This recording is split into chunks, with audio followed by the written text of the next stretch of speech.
Assalamualaikum warahmatullahi wabarakatuh. Selamat siang, selamat bertemu kembali dalam acara Bincang Budaya Serambi Indonesia, podcast Serambi Indonesia bersama saya Fikar Weda yang saat ini berada di kawasan Gunung Putri, Cibubur, Jakarta. Di kesempatan siang hari ini, saya akan berbincang dengan seorang tokoh seni budaya Aceh yang tadi videonya baru saja kita saksikan, sebuah pertunjukan yang sangat hebat. Tari Ratuh Jaro. Nah, siapakah orang di balik tari yang hebat ini? Saya akan mengundang anak muda, seorang pria hebat yang datang ke Jakarta beradu nasib, hijrah, dan ternyata sukses, luar biasa. Tetapi sukses yang dia raih pada hari ini tidak dicapai dengan mudah begitu saja. Dia bahkan sempat melakukan aktivitas sebagai seorang cleaning service, seorang pencuci mobil di kantor perwakilan Aceh yang sekarang kemudian dia bekerja di sana. Ini adalah peristiwa yang terjadi di tahun 2004 ya. Nanti kita tanya tahun berapa dia mulai akan melaksanakan kegiatan-kegiatan dan tiba di Jakarta. Baik, bersama saya inilah tokoh kita, Yusri Saleh.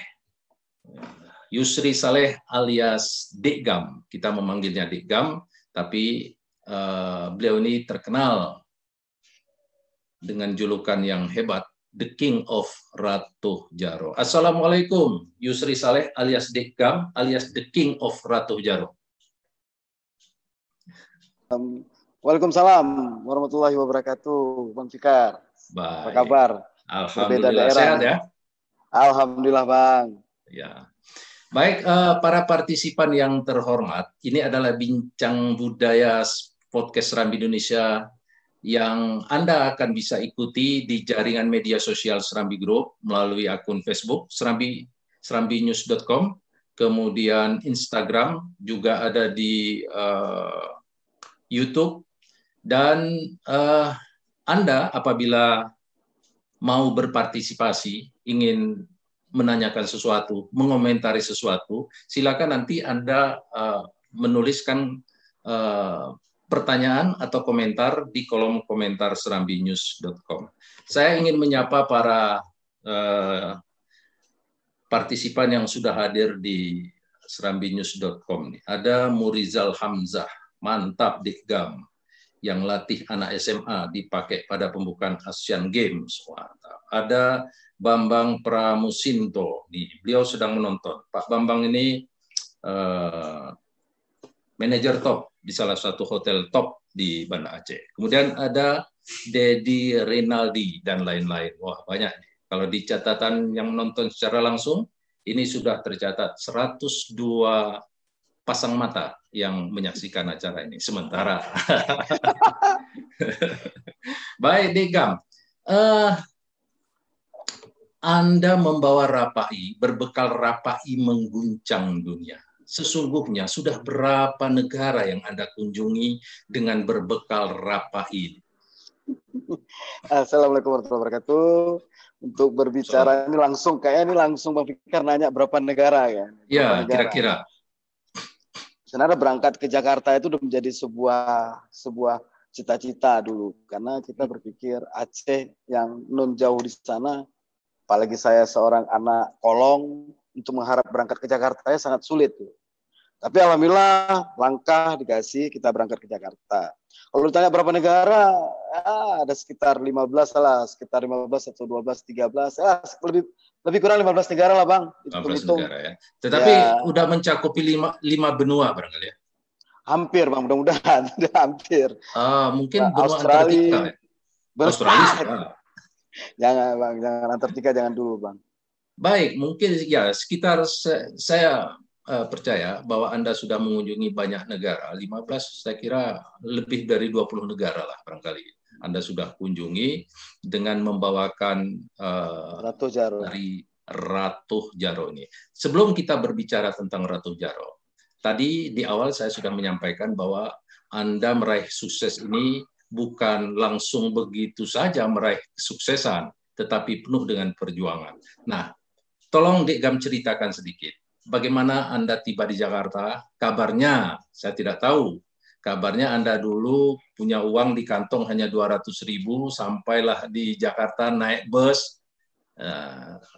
Ya, oke, silakan cerita. Bagaimana awal mulanya? Oke, mudah-mudahan ini menjadi motivasi buat Ya, teman-teman di Aceh ya. Maksudnya untuk sebuah pekerjaan kita butuh proses. Saya berangkat di tahun 99, Bang. 99 pas Aceh tuh lagi dilanda konflik dulu. Pas dulu kita berkesenian memang agak terputus-putus. Saya berangkat dengan modal sebenarnya 500.000 dikasih sama orang tua. Naik bus bayar 250, saya berangkat dari terminal Stui dulu. Dengan modal nekat itu sebenarnya nggak berani juga karena saya pernah dengar sekejam-kejam ibu kota, sekejam-kejam ibu tiri lebih kejam ibu lebih kota. kejam ibu kota. Itu menjadi semacam membuat rasa takut yang sangat dalam. Tapi saya berpikir harus aku berangkat. Berangkat saya naik bus dulu, masih ingat sebuah bus Aceh yang terkenal, cukup terkenal lah dulu. Sampai saya di Pulau Gadung, saya berangkat dengan teman. Sampai di Pulau Sebentar, Gadung. itu tahun 99 itu Aceh dalam referendum itu kalau nggak salah ya? Yes, paginya Ya. Bang langsung referendum tuh Bang, paginya. Jadi bukan melarikan diri sebenarnya. Ya. Jadi sampai di Pulau Gadung, saya langsung digertak sama orang, ya ibaratnya di semacam dikasih, ya buat kita jadi takut. Ngapain kok, misalnya turun dari bus, saya langsung dibuat dengan suasana yang mencekam, dalam arti kata, ya kehidupan Jakarta kita tahu lah Bang. Siapa lu, siapa gua, udah masing-masing. Alhamdulillah saya akhirnya berangkat dengan teman ke sebuah kantor Aceh dulu, masih sebuah kantor, saya numpang tinggal Bang di situ. Di Numpang. kantor Perwakilan Aceh, di mes perwakilan Aceh, Mes. saya numpang tinggal, mes. Singkat cerita, selama saya tinggal di situ, kan saya nggak punya pekerjaan, karena saya lihat di Jakarta sendiri, seniman di Jakarta masih terbatas, masih kecil sekali lah. Butuh waktu untuk pengenalan sama teman-teman di Jakarta kan butuh proses. Nah, dengan itu saya tinggal dulu sementara di kantor. Untuk menghidupi saya di kantor, saya nggak punya uang kan. Ya, saya berpikir karena ya kalau dipikir saya dulu bergaul sama orang-orang yang punya berada. Tapi di sini saya hilangkan sifat seperti itu. Saya putar otak saya ini supaya dapat uang hari ini. Ada nih mobil karyawan. Iseng lah saya tanya, Kak, numpang Kak, boleh nggak aku cuci? Akhirnya dia bilang, mau? Ya mau lah Kak. Timbang aku nggak punya duit, ya terpaksa lah aku cuci nih Kak. Ya udah cuci. Dapatlah 20.000 atau 15.000. Lah itu bisa untuk makan sehari lah. Siang, malam, udah duduk nongkrong, ya ketemu teman, paling dikasih sebungkus 2 bungkus. Berjalannya waktu berapa bulan, sekitar 2 bulan, akhirnya saya ditanya sama kepala kantor. Ditanya, dipanggil saya, siapa yang tidur di kantor itu? Tanya, itu masih zamannya Pak Ridwan Ahmad dulu. Oh ya, kepala kantor masih Pak Ridwan. Saya langsung masuk ke ruangan beliau. Beliau langsung bertanya kepada saya, kamu ngapain di Jakarta? Saya bilang, saya mau coba mengadu nasib Pak. Saya bilang itu. Memang kamu tamatan apa? Saya bilang, saya tamatan SMA Pak. Di sini S2 aja nggak punya kerja, gimana yang SMA? Tapi saya bilang, apa aja deh Pak, terserah Bapak mau kasih kerja, saya buruh kayak ngepel, kayak ngecat, kayak apa, yang penting saya kerja Pak. Saya bilang, skill kamu apa? Tanya. Skill saya ngajar tari Pak. Akhirnya pada 2002 itu, saya mulai diangkat jadi tenaga kontrak dengan gaji 400.000. Senin sampai Jumat saya di kantor, tutup kantor, bersihin jendela. Kalau ada maksudnya saya bantu kantor lah, belum menjadi seorang staf yang memang untuk duduk di dalam ruangan, masih dalam buka jendela pagi, tutup jendela malam. Tapi Sabtu Minggu saya ngajar di Taman Mini. Ngajar tari. Tari itu belum terbentuk, belum ada Ratu dulu, masih ngajar tari ya berdiri lah.